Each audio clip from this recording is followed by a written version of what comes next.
Hey there, my name is Jeremiah Smith. I'm the Director of Global Ministries here at First Baptist Church Arlington, and hopefully this week has been a great week to follow up on the pastor's sermon this past Sunday as you found yourself committed to your daily Bible readings. And really this last week we closed out the series on trust, and I'm sharing with you today because we're starting to transition into Missions Month here at our church, and we enter into a new topic of worship. And yet those two themes are really correlated in a lot of different ways, and I think a lot about the questions that we have for reflection this week in terms of what it means to be a cheerful giver, what it means to trust, and how do you surrender certain things to the Lord. And one of the things that I hope to encourage all of you with this message today is that when we talk about trust and we talk about giving generously, it's definitely something here at First Baptist that it goes well beyond just financial conversation.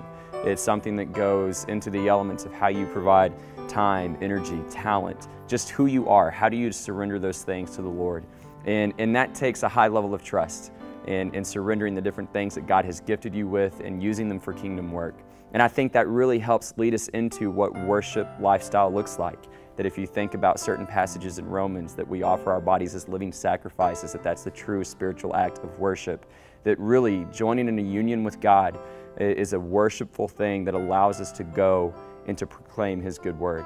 And so as we think through and enter into this new theme of Missions Month, where the theme is Let the Nations Be Glad, I think it's a natural bridge for us to still be thinking about what does it mean to surrender? What does it mean to give of myself generously? What does it mean to trust the Lord?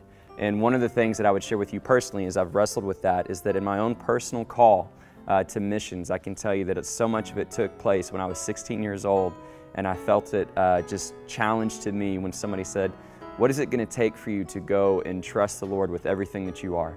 And I know that that might be answered differently for different people, but for me, I knew that that was going to require going overseas. That was going to require being involved in a missional environment.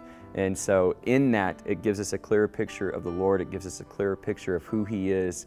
It ignites within us a spirit of worship. And in that, we then see that He is a God that is able to be trusted. He is worthy of our affection. He is worthy of our trust. And so I just pray that as you guys continue to reflect on these scriptures and you think about how you can surrender to the Lord, it leads you into this life of worship as we come together corporately and think about how we can join with the psalmist who declares, let the nations be glad and worship our God. So I'm praying for y'all. Look forward to seeing y'all on Sunday.